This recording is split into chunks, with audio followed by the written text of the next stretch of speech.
Balls. Mr. Speaker, in the autumn statement, the Chancellor announced a real term cut in tax credits and benefits over the next 3 years. And the government says it will ask the House to vote on this. So could the Chancellor today tell the House the answer to two questions? First, what percentage of families hit by these cuts to tax credits and benefits are in work? And as a result of the autumn statement tax and benefit changes, including the change to the personal allowance, will the average one-earner couple in work with children be better off or worse off, Mr. Speaker? Chancellor. Well, it's good to see the Shadow Chancellor back. What I would say to him is this. First of all, of course, tax credits go to some people in work, but we're also helping those people with a personal allowance increase, and working households are £125 better off. And perhaps he can answer a question, if that's allowed, Mr. Speaker, which is how is Labour going to vote on this bill? It's very important that the public isn't misled, however inadvertently, by a member of the government. This is not an occasion for shadow ministers to answer questions. Our system is they ask questions, ministers are expected to answer them. That's the situation. Mr. Ed Balls. I will, though, Mr. Speaker.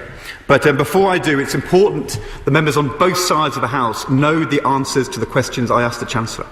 First of all, 60% of families hit by his tax and benefit changes are in work.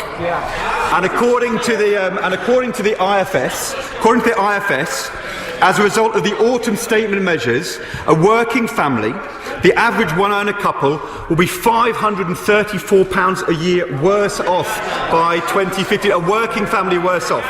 These are, Mr. Speaker, the very families who pull up the blinds and go to work, Mr. Speaker. And on average, every Tory constituency has over 6,000 of these families who will lose out. So I'll tell the Chancellor and ask him a question. On the question he asked, we will look at the legislation, but if he intends to go ahead... He asked me a question, I'm going to answer it. If he intends to go ahead with such an unfair hit on middle and lower income working families, while he's giving a £3 billion top rate tax cut, we will oppose it, Mr. Speaker. Let me ask him, why is he making striving working families pay the price for his economic failure? Chancellor of the Exchequer. As I say, working households will be £125 better off. He quotes the Institute for Fiscal Studies.